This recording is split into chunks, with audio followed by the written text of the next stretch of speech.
The NRA held a press conference earlier today, Congresswoman Edwards, breaking its silence following the Sandy Hook Elementary shooting. NRA Executive Vice President Wayne LaPierre called on Congress to put armed guards in every school. Here's what he had to say.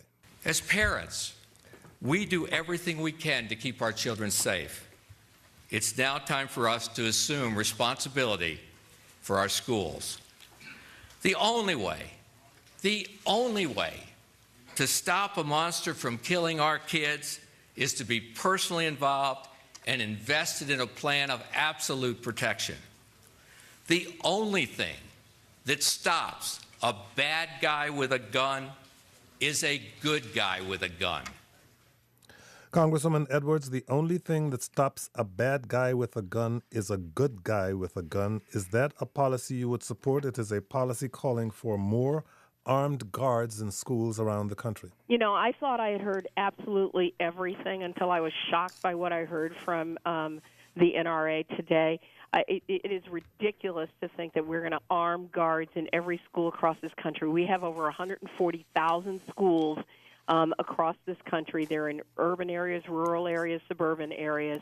We can't put armed guards at all of them. We only have about 800,000 or so law enforcement officers all across the country. It just doesn't really make any sense. And what was shocking about the NRA statement today is that they blamed video games, they blamed films, they blamed lack of mental health services.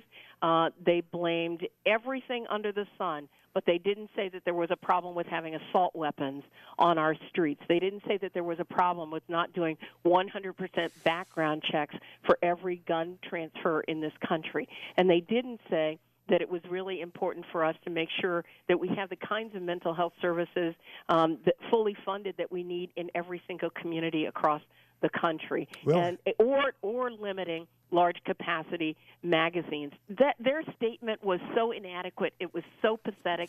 It's embarrassing for real gun owners in this country who deserve the right to go hunting and shooting and to protect themselves in their homes. But we got to get this stuff off the street. The president asked Joe Biden to draft proposals during the course of the next several weeks and said that it's time to include guns in this conversation.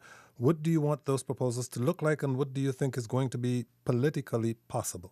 Well, I'm really excited, actually, that Joe Biden is going to be heading this. I mean, I worked with Joe Biden on the Violence Against Women Act in '94 that dealt a lot with a lot of these criminal justice issues, with Senator Lautenberg on the domestic violence offender gun ban, and came face-to-face with the gun lobby in 1996. And so he is, the best arbiter for this. I think that we can do reasonable solutions. Eliminating the large capacity magazines, that seems like a no-brainer. Banning assault weapons, that seems like a no-brainer. There's no reason that you should have military style and, law enforcement weapons on our streets. And 100% background checks. Why should you be able to go to a retail counter and be stopped from precluded from getting a gun because you're on the prohibited list, but then you can go to a gun show or a sale online and get that same weapon? And so it seems to me that most Americans agree that this is a common sense approach to gun control and to